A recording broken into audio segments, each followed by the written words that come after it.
عقیدہ داخل کیا جا سکتا ہے کہ جو قرآن اور حدیث کا انکاری عقیدہ ہے اور جس کے بعد یہ قبریں پوجی جائے گی اور یہ شیعوں کا عقیدہ ہے بالکل ثابت ہو جائے گا. آپ دیکھیں رسول کافی کی اتنی حدیثیں ہیں زندہ ہو جانے کی اس قبر کے اندر. وہی امام احمد نے روایت کرتے ہوئے اس کو عقیدے کے طور پر بنانے کے بعد اس کی پشترائی کی ہے اور اس کے بعد ان کی شخصیت کو اس قدر بڑھایا گیا دنیا کے اندر. اس وقت سے لے کر آج تک ایک مثال پیش نہیں کی جا سکتی کسی ایک عالم کی کہ اس کے بعد کسی کی اور کی ہمت ہوئی ہو کہ اس نے اخلاق کے جو خالص کو وہ صرف اللہ کی کتاب بتائے کہ جتنے خبروں کو پہنچ جاتے ہیں یہ مردے ہیں ان سے جان کی رمق نہیں ہے. مالک فرمائے کہ پروردگار جن کا ہو تو آواز ان کے نفس کو کھینچ لیتا ہے وہ لگی سزا نہیں سمجھ تو پھر قیامت تک اسے واپس کرنے والا نہیں ہے. مالک فرمائے یہ روح جس میں الگ ہو جائے گی یہ قیامت کے دن سے پہلے اس جس سے آخر انتظار نہیں کرے گی. تو نبی صاحب کے بارے میں کیا کہتا ہے اور چوتھا سوال تیرا ایمان کون ہے. بس اسی روایت کو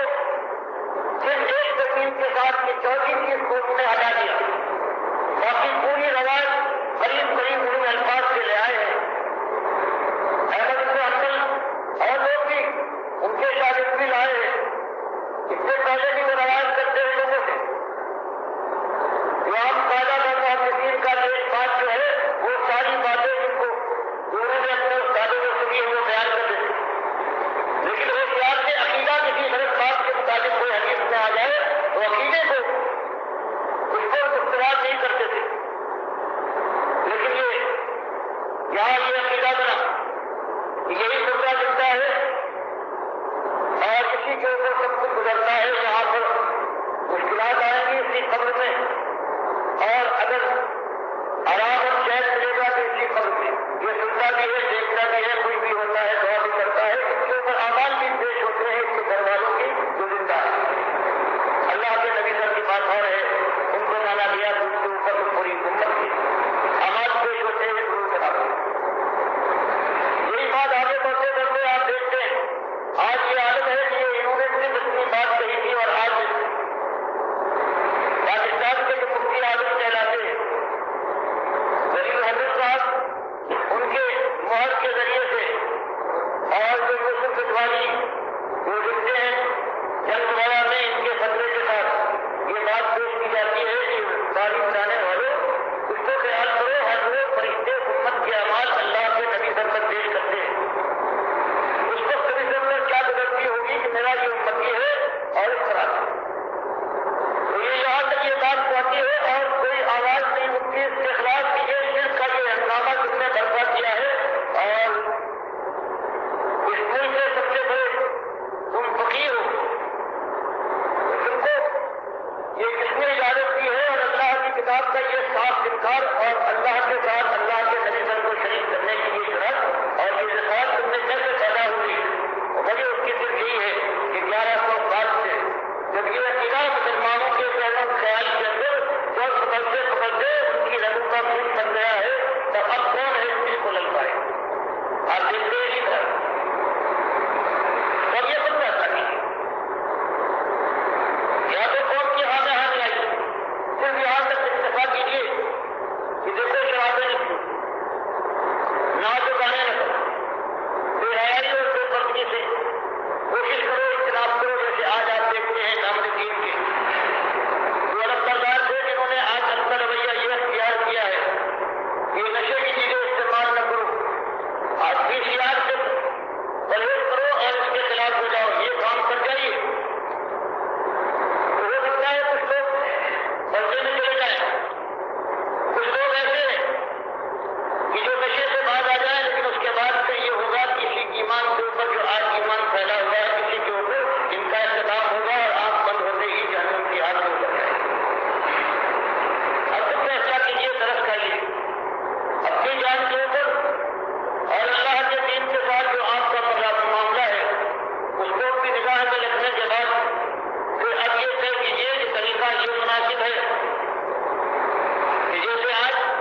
میرے پیارے بھائیوں،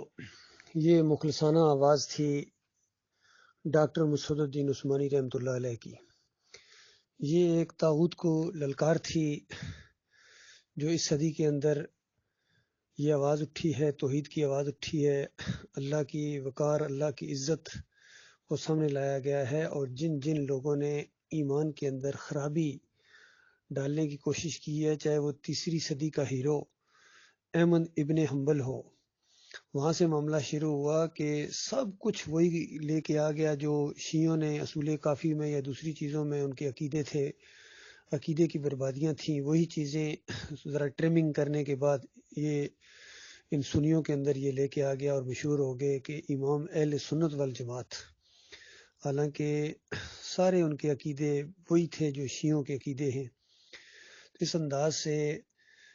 کفر و شرک کی نشاندہی کی گئی اور ایمان کا تقاضا بتایا گیا کہ یہ ایمان کا تقاضا ہے کہ کفر و شرک کرنے والوں کی نشاندہی کی جائے، طاغوت کو للکارا جائے۔ اور ڈاکٹر صاحب رحمۃ اللہ علیہ نے یہ بھی کہا اس سے پہلے، یہ اشاعت و توحید و سنت والوں کی طرف بھی اشارہ تھا کہ دیکھو پہلے تم خود اس جماعت کو اس بات کو لے کر اٹھے تھے، توحید کی بات کو، اور قبر پرستی کے رد کرتے تھے، حیات النبی فی القبر کا عقیدہ تم نے رد کیا تھا، اور اس کے بعد کیوں آہستہ آہستہ اس کو پھر ختم کر دیا تم نے؟ پھر اس کے بعد جماعت اسلامی والوں کی طرف بھی اشارہ ہے، مودودی صاحب نے بھی شروع میں انقلابی انداز سے توحید کی بات سامنے لانے کی کوشش کی گئی اور کہا کہ دیکھو انبیاء جب بھی آتے رہے ہیں، جس علاقے میں جس دور کے اندر ان کی ایک ہی دعوت تھی، انقلابی دعوت، توحید کی دعوت، چاہے ایک ہاتھ بھی اس کے ساتھ نہ اٹھے، ایک آواز ہم آواز ہونے کے لیے تیار نہ ہو، اس دعوت کے اندر کوئی لچک، کوئی کمی، کوئی کمزوری نہیں آتی ہے۔ لیکن آہستہ آہستہ وہ بھی جمہوریت کی طرف راغب ہو گئے اور اس طرح انہوں کے اندر بربادی آئی۔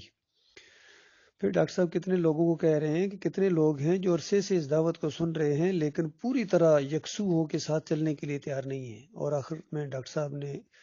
گویا اعلان کر دیا کہ میرا دل ٹھک گیا ہے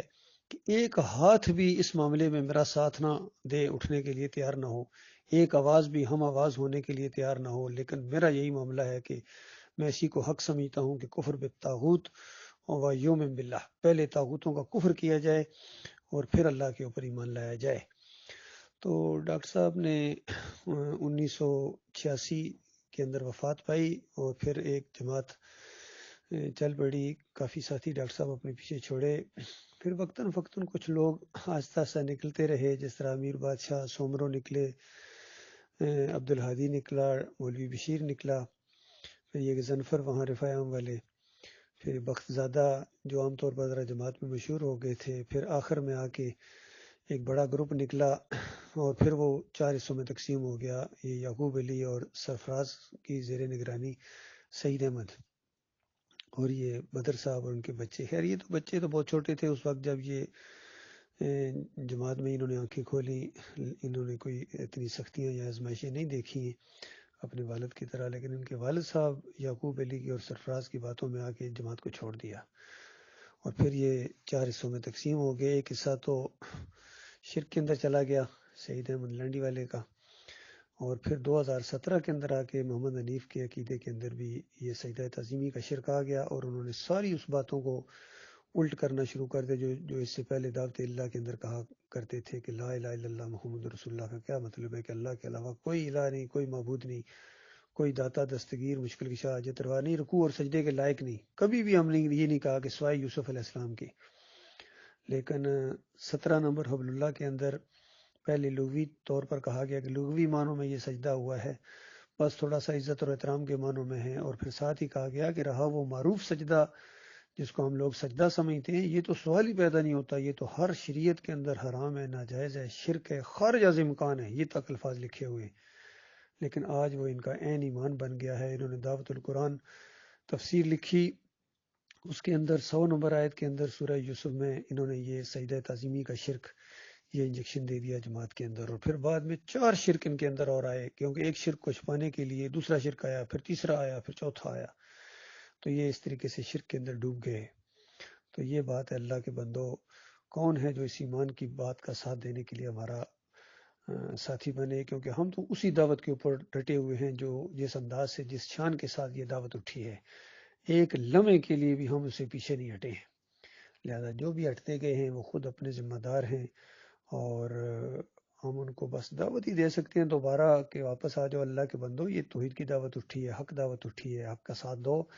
اور تم نے جو وعدے کیے تھے کہ آخری دم تک اس کا ساتھ دیں گے، کہاں گئے وہ تمہارے وعدے اور عہد و پیمان؟ توڑ دیے تم نے اللہ کے ساتھ مضبوط وعدے کیے تھے، عہد کیے تھے، کاش تم آخری سانس تک لے جاتے، کیونکہ دعوت یہ تھی کہ آخری سانس تک اس دعوت کو لے جاؤ، یہ موڑ ہے، موڑ کے آگے منزل ہے۔ الحمدللہ ہم تو پورے عزائم کے ساتھ ہر روز ہمارا ایمان بڑھتا ہے اور اس دعوت کو ہم پھیلا رہے ہیں الحمدللہ ہر جگہ۔ پھر ہم منظم ہو گئے ہیں، اور ڈاکٹر عثمانی رحمۃ اللہ علیہ کی اس جماعت کا امیر آپ کمال خان صاحب کو بنایا گیا، لاہور میں ان کی رہائش ہے اور وہاں ہی ہمارا مرکز ہے۔